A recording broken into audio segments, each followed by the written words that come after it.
നിങ്ങളിൽ പാപമില്ലാത്തവർ അവളെ കല്ലെറിയട്ടെ. ചെയ്തു പോയ അരുതായ്മകളെ ഓർത്തെടുക്കാനുള്ള ഇടവേള കർത്താവ് തരികയാണ്. പാപബോധം നമ്മളിൽ ഉണരുമ്പോൾ, എപ്പോഴാണ് ഉണരുന്നത്? കർത്താവിൻ്റെ സാന്നിധ്യത്തിൻ്റെ ചാരത്ത് നിൽക്കുമ്പോൾ ഉണ്ടല്ലോ പാപബോധം ഉണരും. അതായത് ഞാൻ കൊള്ളത്തൊന്നുമില്ലെന്ന്, ഞാൻ പള്ളിയിലോട്ടൊന്നുമില്ല. കാരണം എന്താ? ഞാൻ കൊള്ളത്തില്ല, എനിക്ക് ഒത്തിരി പാപമുണ്ട്, അതുകൊണ്ട് ഞാനില്ല. എൻ്റെ കുഞ്ഞെ, ഒത്തിരി പാപമുള്ളവർക്ക് പറഞ്ഞിട്ടുള്ള സ്ഥലമാണ് പള്ളി. അത് കുമ്പസാരക്കൂട് കിടക്കുന്ന സ്ഥലമാണ്. കരുണയുടെ കൂടാരം കാത്തിരിക്കുന്ന ഇടമാണ് പള്ളി.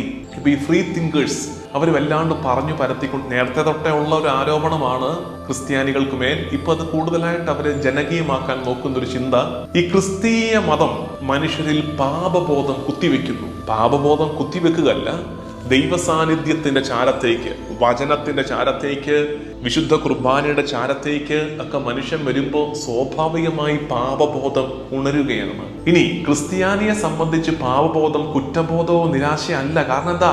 പാപബോധം വന്നാൽ അതിൻ്റെ തുടർച്ചയായിട്ടൊരു സാധ്യതയുണ്ട് നമുക്ക്. അതെന്താ? അത് കുമ്പസാരക്കൂട്, കർത്താവിൻ്റെ കരുണ അനുഭവിക്കാനുള്ള ഇടം. അങ്ങനെ വരുമ്പോൾ പാപബോധം നമുക്ക് വിശുദ്ധീകരണത്തിന്റെ ആരംഭമാണ്, ഒന്നിന്റെയും അവസാനമല്ല.